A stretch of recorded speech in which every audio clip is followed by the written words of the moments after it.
اپنا سب کچھ حضرت عمر کے حوالے کرنے کا حکم دیا تھا کہ ان کے بعد حضرت عمر ہی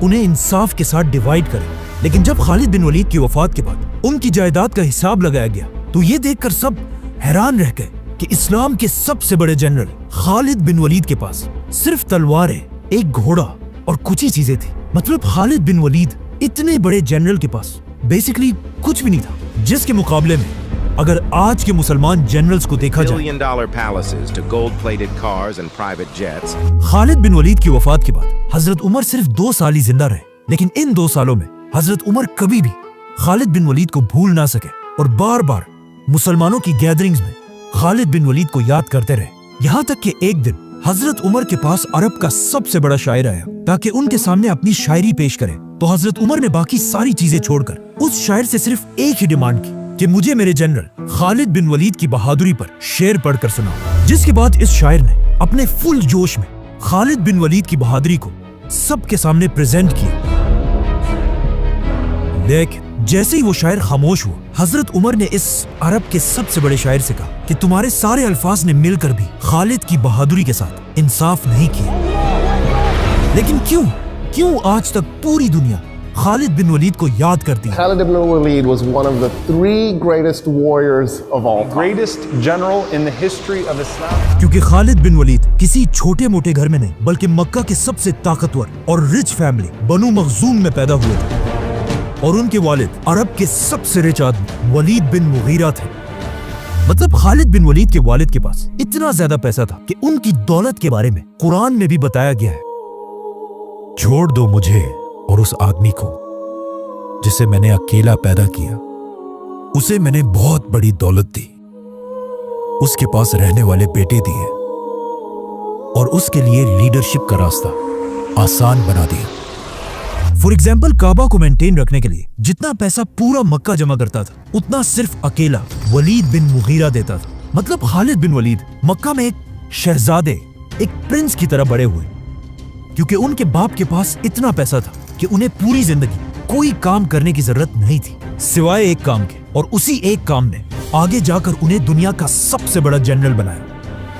اور وہ کام یہ تھا کہ مکہ کے 3 بڑے قبیلے تھے، بنو ہاشم جو مکہ کے ریلیجن کو کنٹرول کرتے تھے، بنو امیہ جو مکہ میں صرف اپنے پیسوں کے لیے مشہور تھے، اور خالد بن ولید کا قبیلہ بنو مخزوم جس کے پاس مکہ کو پروٹیکٹ کرنے کی ذمہ داری تھی. اس قبیلے کا ہر جوان ایک خطرناک واریر تھا، اور ان کا سب سے امپورٹنٹ کام یہ تھا کہ یہ لوگ جنگلی گھوڑوں کو ٹرین کر کے انہیں جنگ کے لیے تیار کرتے تھے. اسی لیے بچپن سے کوئی بھی خالد بن ولید سے زیادہ گھوڑوں کی طاقت کو نہیں جانتا تھا، کیونکہ آگے جا کر خالد بن ولید نے اپنی زندگی کی ساری جنگیں اپنی فوج کے گھوڑوں کو ہی یوز کر کے جیتی ہیں. اس کے علاوہ خالد بن ولید اپنی زندگی میں بار بار رومن امپائر کی سٹیز کی طرف جاتے رہے اور ہمیشہ وہاں کی بڑی بڑی سٹیز اور بلڈنگز کو دیکھ کر بالکل حیران رہ جاتے تھے. لیکن انہیں اس بات کا پتہ نہیں تھا کہ ایک دن پوری رومن امپائر صرف خالد بن ولید کا نام سن کر کانپنے لگی. اب جب خالد بن ولید اپنے باپ کے پیسوں سے ایک ریلیکس زندگی گزار رہے تھے، یہ ایگزیکٹ وہی مومنٹ تھا جب مکہ کے ایک چھوٹے سے غار میں اللہ نے اپنا آخری پروفٹ چوز کیا. Muhammad, read. اور یہاں سے دنیا میں ایک بہت بڑا چینج آنے لگا، کیونکہ رسول اللہ صلی اللہ علیہ وسلم مکہ میں آہستہ آہستہ اسلام پھیلانے لگے، جس سے پہلے تو مکہ کے سب سے غریب لوگ اسلام کی طرف آنے لگے. لیکن صرف ایک ایسا آدمی تھا جو مکہ میں سب سے امیر ہونے کے بعد بھی رسول اللہ صلی اللہ علیہ وسلم کی باتوں سے امپریس ہونے لگا، ولید بن مغیرہ، جو بار بار رسول اللہ صلی اللہ علیہ وسلم کے پاس جا کر ان سے قرآن سنتا تھا. لیکن آہستہ آہستہ مکہ میں یہ بات پھیلنے لگی کہ ولید بن مغیرہ عرب کا سب سے امیر آدمی مسلمان ہونے والا ہے. تو اب ولید بن مغیرہ نے قرآن کو صحیح جان کر بھی صرف اور صرف لوگوں کے ڈر سے اسلام سے پیچھے ہٹنا شروع کیا. اور صرف یہی نہیں بلکہ اسلام کا سب سے بڑا دشمن بنا اور پورے مکہ میں یہ بات پھیلا دی کہ محمد ایک جادوگر، میجیشن ہے. ولید کی اس حرکت سے مسلمانوں کو اتنا نقصان ہوا کہ اللہ نے خود قرآن میں اسے جواب دیا. پھر وہ پلٹا اور غرور سے آخر کہا، یہ کچھ نہیں، بس پرانے زمانے کا ایک جادو ہے اور انسان کی بنائی ہوئی باتیں ہیں. بہت جلد